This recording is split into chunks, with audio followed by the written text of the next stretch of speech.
My name is Kira, and my life changed forever one fateful night. It wasn't the day I was fired from my job, or the day I found out my husband had been cheating on me. No, it wasn't even the day I had to leave our dream home, the one we built together. It was the night my family decided I was a lost cause. It's funny, isn't it? How the people you trust the most can hurt you the hardest. I had been struggling for months. My marriage was falling apart. My job felt like a dead end. And to top it all off, my parents, the ones who raised me to believe in hard work, responsibility, and success, were starting to give up on me. They had always expected me to follow a path. Get a good job, get married, have kids. I did everything they told me to. But it wasn't enough. I wasn't living up to their expectations. That night, the final blow came. "You've had your chances, Kira," my dad said, his voice colder than I had ever heard it. "You've been trying to find yourself for years now. It's time to face reality. You can't keep living like this."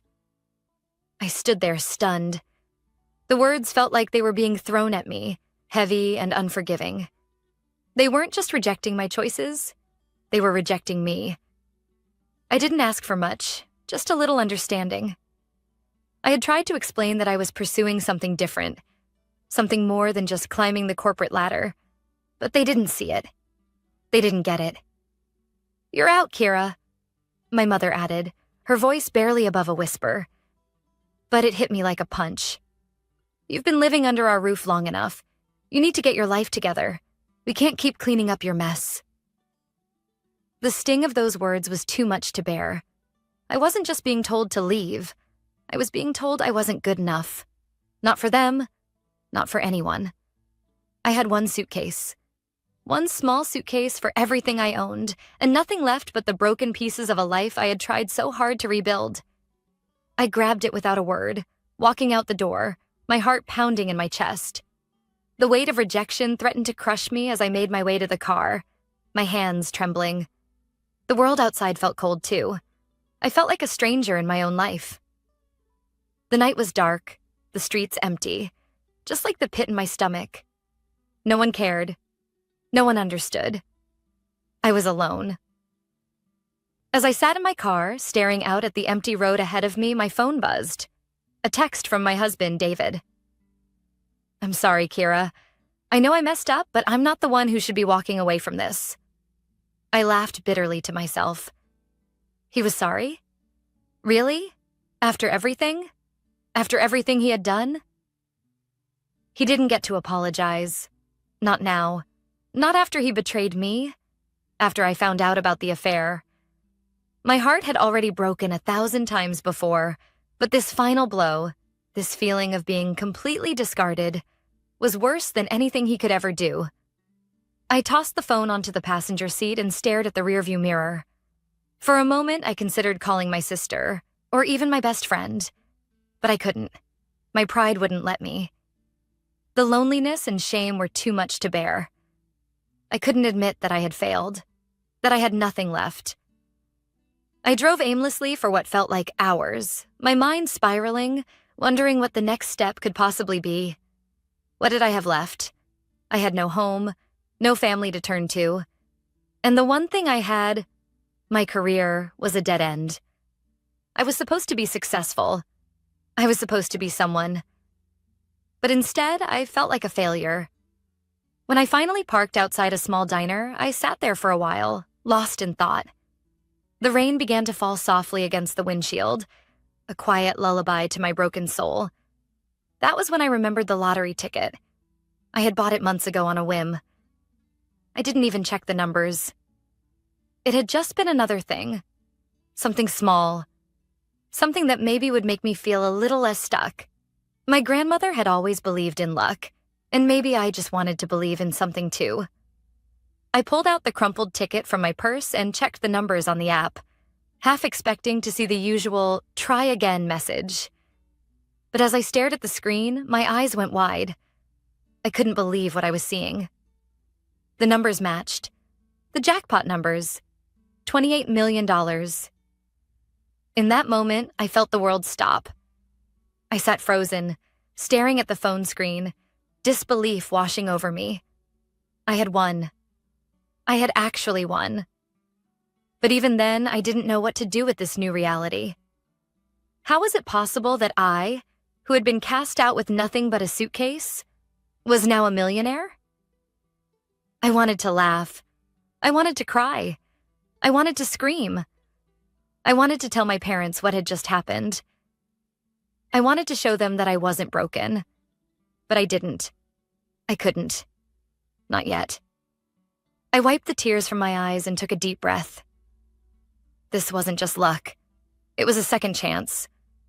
But what would I do with it? The answer would come, but not that night. Not yet. But the universe had a funny way of showing me that sometimes losing everything was the only way to find what truly mattered. And my journey had only just begun. The next morning, I woke up with a pounding headache. The rain had stopped, but the weight of last night's events hung over me like a thick fog. I couldn't shake the image of my parents standing in the doorway, cold and resolute. I couldn't shake the feeling of my life, my identity, unraveling with each passing second. I glanced at my phone.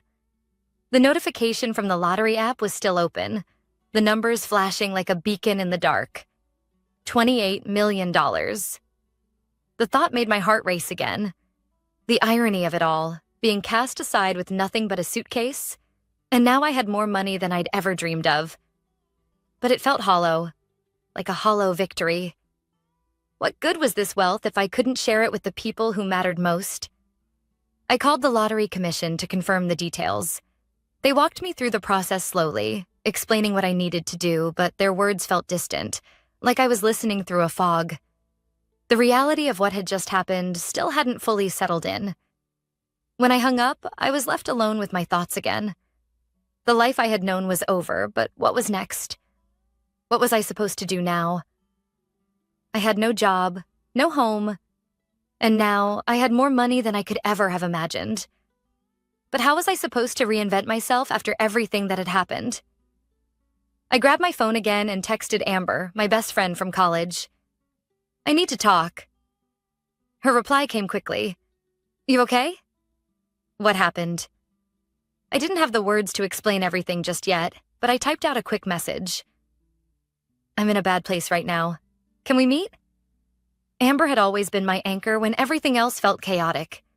We hadn't seen each other much in the past few months. Life had a way of pulling people in different directions. But now, I needed her more than ever. She was always the one who believed in me, even when I couldn't see my own worth. We agreed to meet at our usual spot, the small coffee shop near the park. As I sat in my car outside the shop, my hands gripped the steering wheel, my thoughts racing. I had no idea how to explain all this to Amber. How could I tell her that I'd been kicked out, that my life had shattered into pieces only to have it all come crashing back together in the form of a lottery check? Amber arrived soon after, her face lighting up when she saw me. We embraced quickly, and I couldn't help but feel a little comforted by the familiarity of her presence. What's going on? She asked, her brow furrowed with concern. You don't look like yourself. I sat down at the small table and tried to steady my breath. I don't even know where to begin, I admitted. Everything fell apart last night. My parents kicked me out. Her face softened and she leaned forward. What? Kira, I don't understand. Why? They said I was a failure, I explained, my voice shaky. That I hadn't figured my life out yet. And that they couldn't keep supporting me. Amber's face twisted with confusion. But you've been working so hard with your jewelry. You're building something. Why would they say that? I don't know, I whispered, staring down at my hands. I think they wanted me to be something I'm not. They wanted me to follow their plan for my life, and when I didn't, they gave up on me. The pain was still raw, and it hurt to say it out loud. But as I spoke the words, a part of me felt like I was finally letting go of the heavy burden I had carried for so long. Amber reached across the table and squeezed my hand. I'm so sorry, she said softly. But you're not alone. I've always believed in you, Kira. You know that, right? I nodded, trying to hold back the tears that were threatening to spill. I thought I was doing everything wrong. That I was just chasing some impossible dream. But then something happened last night. I won the lottery. Amber blinked at me, her mouth hanging open. What? Wait, hold on. You what? I won $28 million. For a moment, the two of us just sat there, staring at each other in disbelief. I could see the shock in her eyes, but there was something else there too. Hope. For the first time in what felt like forever, a flicker of possibility sparked inside me. You're joking, Amber said slowly. This is insane. I know, I replied, my voice barely above a whisper. I don't even know what to do with it. I have all this money and my world just got turned upside down. It's like I'm stuck in some sort of dream. Amber smiled softly, but there was a sense of seriousness in her tone. You don't have to figure it all out right now, Kira. You've been through a lot. Maybe this is just the universe giving you a break. You don't have to carry all this weight anymore. I nodded slowly, trying to absorb her words. For the first time in a long time, the pressure in my chest lightened just a little. Maybe, just maybe, this could be the fresh start I so desperately needed. As we continued to talk, I began to realize something. The lottery wasn't just money. It was a symbol, a way for me to finally step into my own life, to live on my own terms. But the journey wasn't going to be easy. I would have to navigate the emotions, the relationships, and the changes that came with it all. But one thing was certain. I wasn't broken. And with this new beginning, I was going to prove to myself, and to my family, that I could be more than they ever thought I could be. I spent the next few days in a haze. My world had shifted in an instant, but I couldn't quite make sense of it. I had won millions, but that didn't erase the years of self-doubt, the rejection from my family, or the deep sadness that lingered in my chest. Every time I thought about my parents, I felt torn between anger and guilt. They had raised me to believe in the importance of stability, hard work, and following the rules, but I had broken all of those. Now, it felt like they were washing their hands of me, as if I was a failure they couldn't fix.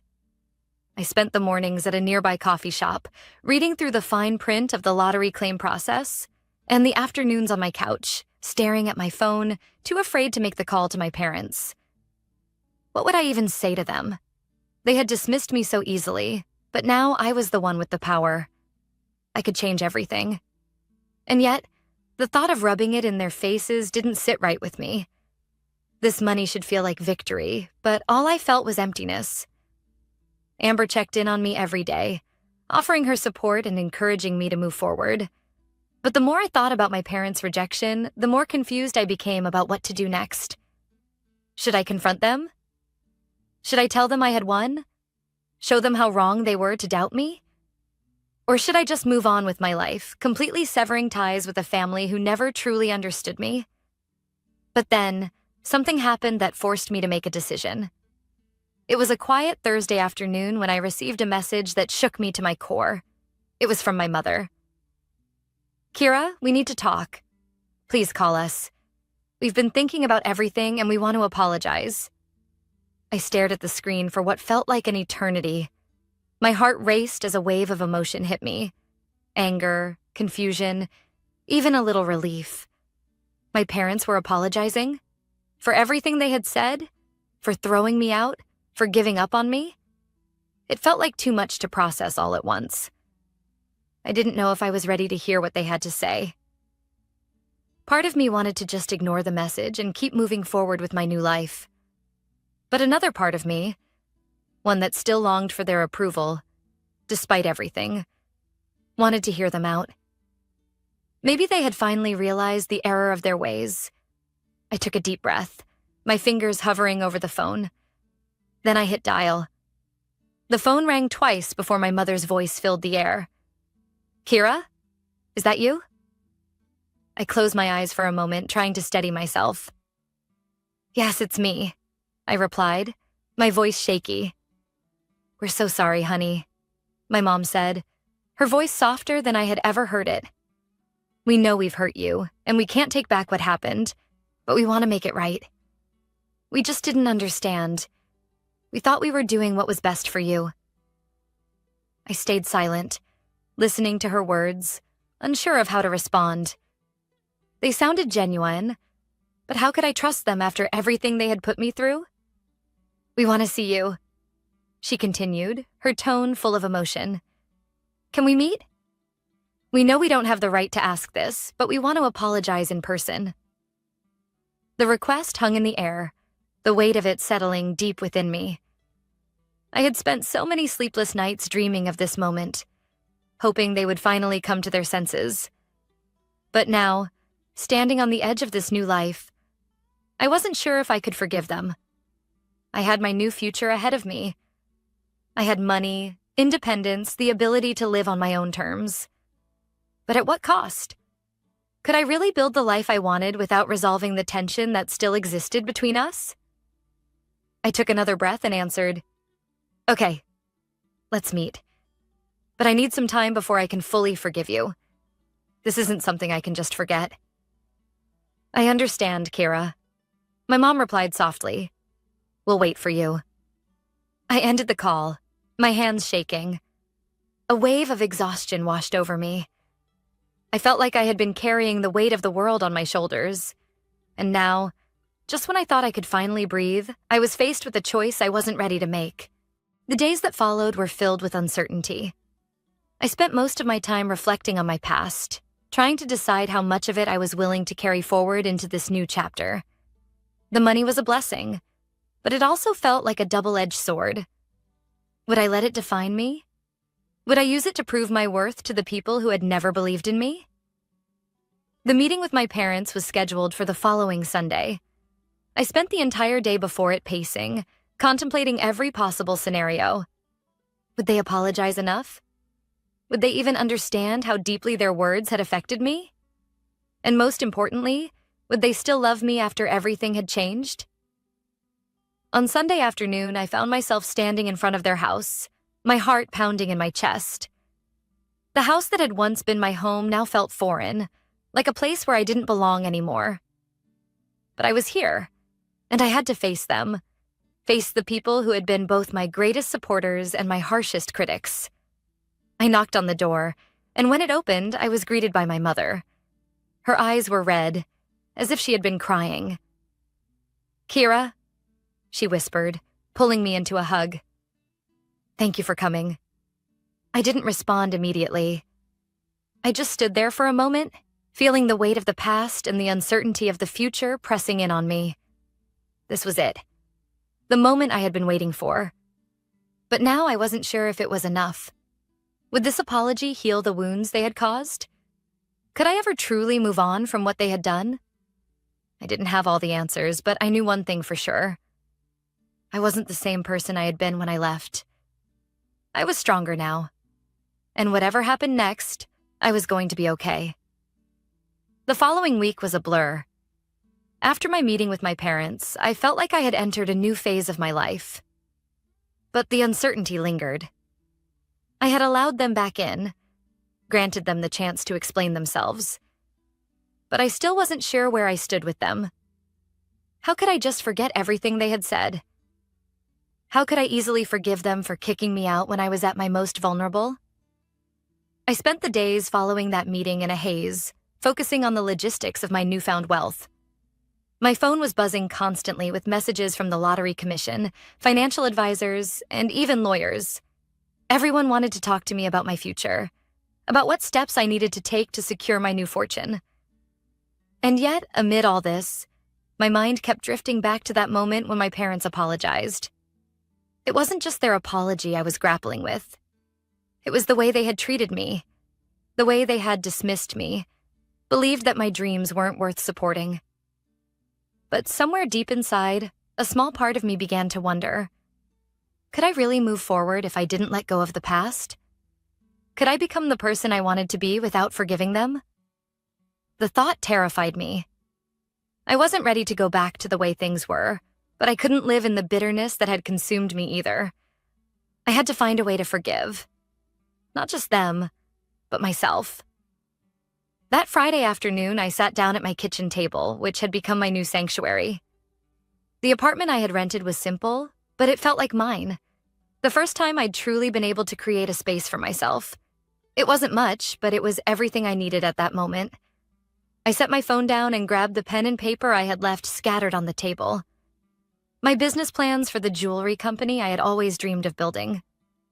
The idea of building something real, something all my own, was what kept me moving forward. It was why I had spent so many sleepless nights designing jewelry, finding ways to make a living out of it. But now, I could do it without the financial strain that had once suffocated me. I had the freedom to build something beautiful, to show the world who I was. I picked up my phone and scrolled through my messages, eventually finding Amber's. "How are you doing, really?" it read. I smiled, appreciating her unwavering support. I typed back, "I'm figuring it out. It's been a lot to process, but I think I'm starting to understand what all this means. I'm not going back to what I was. I'm building something new. For me." Amber's response was immediate. "I'm so proud of you, Kira.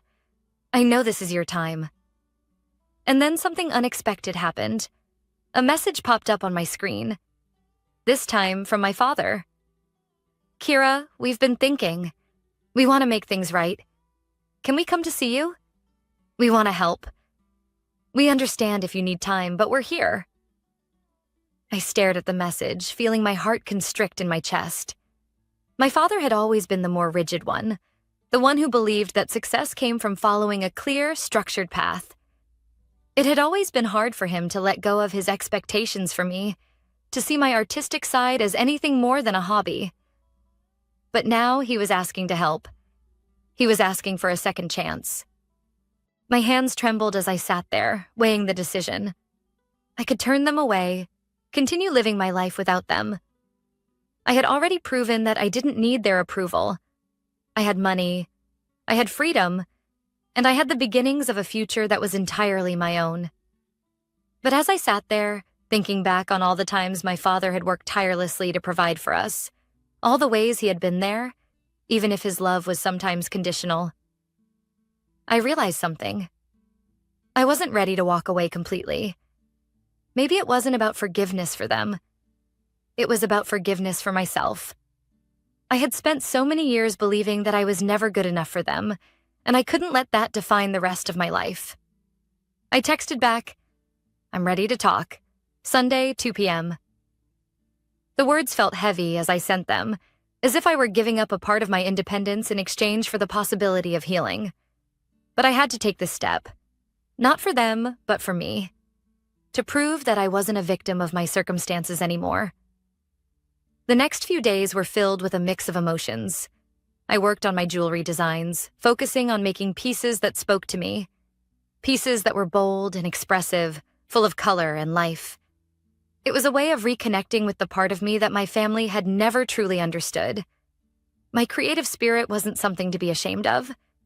It was who I was. And now I could fully embrace that. Sunday came faster than I anticipated. I hadn't decided what I would say to my parents, or if I would even be able to face them. But when the doorbell rang at exactly 2 p.m., I knew that this was a moment I couldn't walk away from. I opened the door to find both of my parents standing there. My father was holding a small box, his expression unsure but earnest. My mother's eyes were red again, her face creased with the stress of trying to make things right. "I don't know how to start, Kira," my father said, his voice quiet. "We're sorry for everything. We should have supported you. We should have listened, but we didn't know how to let go of our own fears." The weight of his words hit me harder than I expected. I had spent so many years feeling like I was the one who needed to apologize, the one who needed to change. But standing here now, it felt like I had already done the hardest part, by walking away, by choosing myself. I stepped aside and motioned for them to come in. "Let's talk," I said simply. We sat in the living room, my parents on the couch, me in the chair across from them. The awkwardness was palpable, but for the first time in years, there was an openness between us.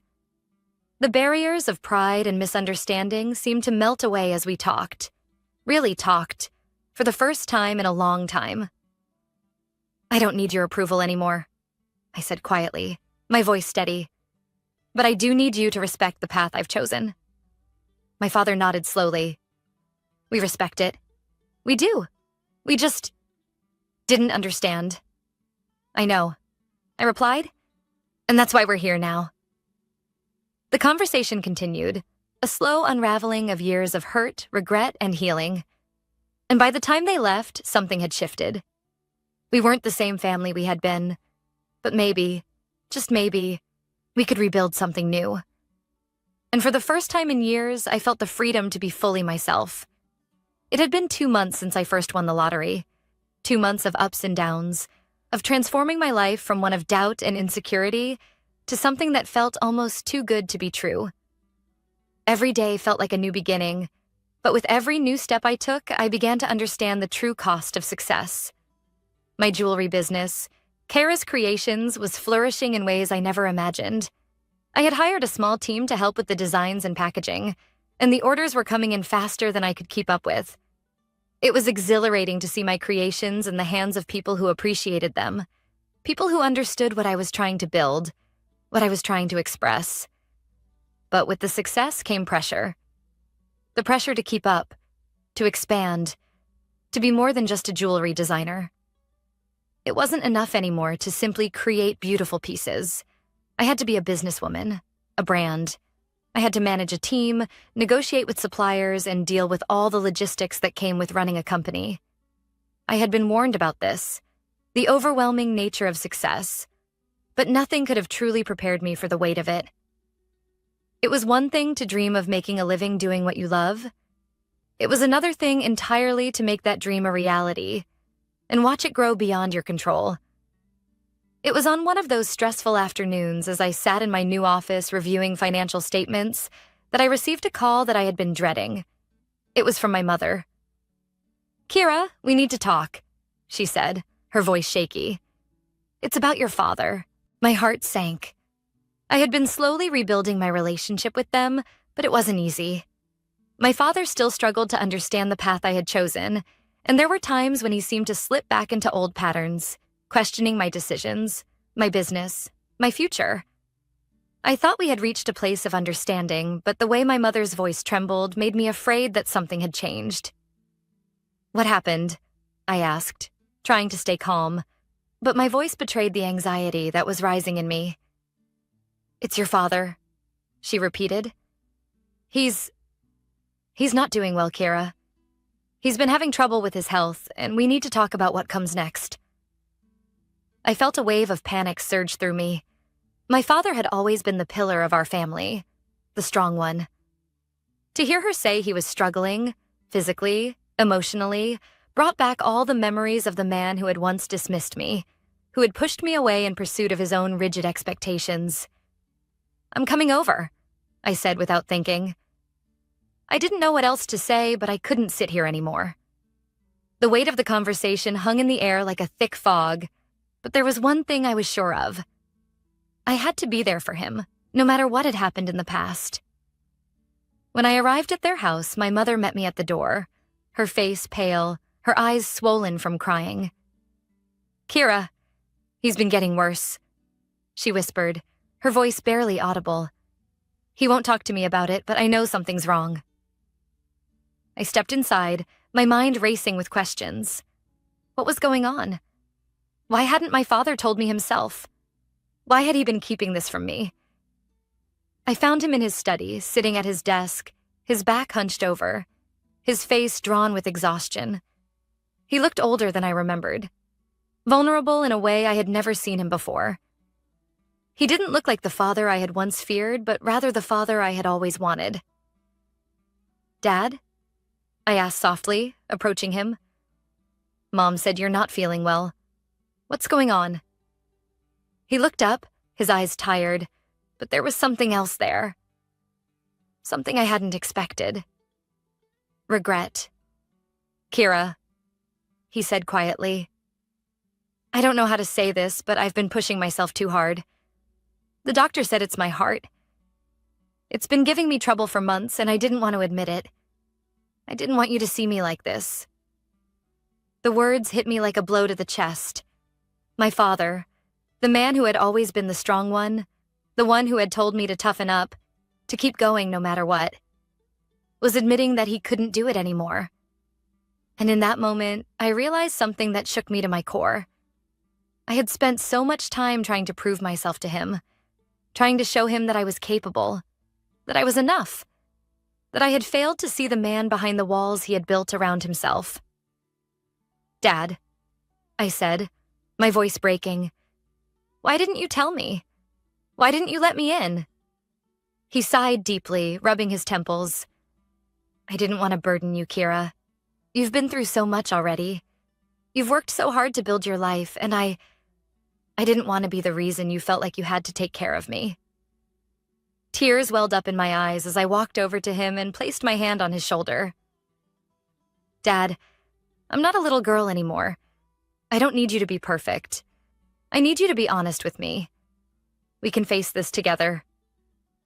For the first time in years, my father looked at me, not as the daughter who failed to meet his expectations, but as an equal, as someone who could support him in his time of need. Over the next few weeks, things began to shift between us. I spent more time at their house, helping with my father's health and supporting my mother in ways I hadn't expected. It wasn't easy. Old wounds were still there, raw and unhealed. But we were trying, and that's all that mattered. In many ways, it felt like a rebirth for our family. As I continued to build my jewelry business, I realized that this journey wasn't just about success or money. It was about healing, about coming to terms with the past and finding a way forward. Success, I was learning, was not just about what you achieved. It was about who you became in the process.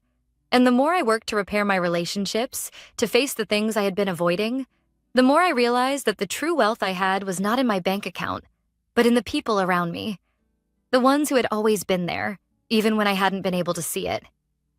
As my business continued to thrive, I took the first step towards something I had never thought possible: a true reconciliation with my past. And with that, I found peace. The months after my father's health scare were some of the most transformative of my life. It wasn't just the growth of my business or the newfound wealth that changed things.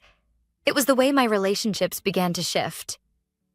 The walls I had built around myself to protect my heart, to shield myself from the hurt and rejection, were slowly coming down. I wasn't just rebuilding my career. I was rebuilding the trust and connection I had with my family. I had learned that true success wasn't just about creating a business or accumulating wealth. It was about learning to live authentically, to choose what was best for me, and to find peace in the process. I had fought for my dreams, but I had also fought for the chance to heal and forgive, and that made all the difference. My jewelry business was thriving. Kira's creations had expanded beyond my wildest expectations.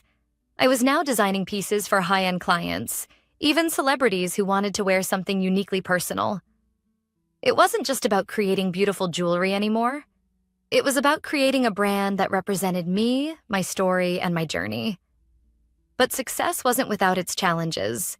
Managing a growing business required sacrifices. I spent long hours in my studio, refining my craft, building my team, and navigating the complexities of being a CEO. But for the first time, I felt in control. I wasn't doing it to prove anyone wrong anymore. I was doing it for myself. One of the most rewarding parts of this journey was seeing the impact I could have on others. I had created the Margaret's Legacy Foundation in honor of my grandmother, who had always believed in me when no one else did. The foundation supported young women who wanted to pursue their passions in the arts, providing them with scholarships, mentorship, and the resources they needed to succeed. It felt right to give back, to create something that would help others find their own voice, just as I had found mine. But the true test of my transformation came when I received an invitation to an event that I never thought I would be part of: the prestigious Gala of Excellence, an event where the top entrepreneurs and philanthropists gathered. I had been invited as a guest of honor, a woman who had overcome adversity and achieved remarkable success in her industry. I wasn't sure what to expect as I walked into the grand ballroom, surrounded by people who had spent years building their empires. I had never been someone who sought the spotlight, but tonight felt different. I wasn't just attending this event as a guest. I was attending as someone who had fought for her place at the table, someone who had carved out her own path. As I walked across the room, I felt a mixture of excitement and nervousness. I had earned my spot here, but the memories of being rejected, of being told I wasn't enough, still lingered in my mind. But as I looked around at the people there, I realized something powerful. None of these people had arrived at success without their own struggles, their own challenges. We all had our stories. We all had our battles. And tonight, it was my turn to share mine. As the evening progressed, I found myself surrounded by people who genuinely wanted to hear about my journey. The ups and downs, the moments of doubt, the moments of triumph. I spoke about the challenges of building my business, but I also spoke about the importance of forgiveness, of healing, and of learning to believe in myself, even when no one else did. And then, unexpectedly, my parents showed up. I hadn't invited them. In fact, I hadn't even mentioned the gala to them. But there they were, standing across the room looking out of place among the polished guests. My father, dressed in a suit that looked too stiff for him, caught my eye. He smiled at me, and for the first time in a long while, I saw pride in his eyes. It was the same look I had longed for throughout my childhood, the look I had worked so hard to earn. But now, it wasn't about their approval. It was about me knowing my worth. I walked over to them, my heart pounding in my chest, but this time there was no anger, no resentment. Just a quiet, steady understanding of where we all stood. "Mom, Dad," I said, my voice steady but filled with emotion. "I'm glad you came." My mother looked at me, her eyes glistening with unshed tears. "We're proud of you, Kira, more than you know." "I know," I said softly. "And I'm proud of both of you, too." We stood there in silence for a moment, surrounded by the bustle of the gala, but in that moment, it felt like time had stopped. I had come full circle, from the girl who had been thrown out with nothing but a suitcase to the woman standing before her parents, proud and at peace with who she had become. The rest of the evening passed in a blur of conversation, laughter, and celebration. But as I stood on the stage to accept my award, I felt an overwhelming sense of gratitude. Not for the money or the accolades or the business success, but for the journey, the hard lessons, and the people who had stood by me, including my family. They had been part of my story, and now they were part of my future.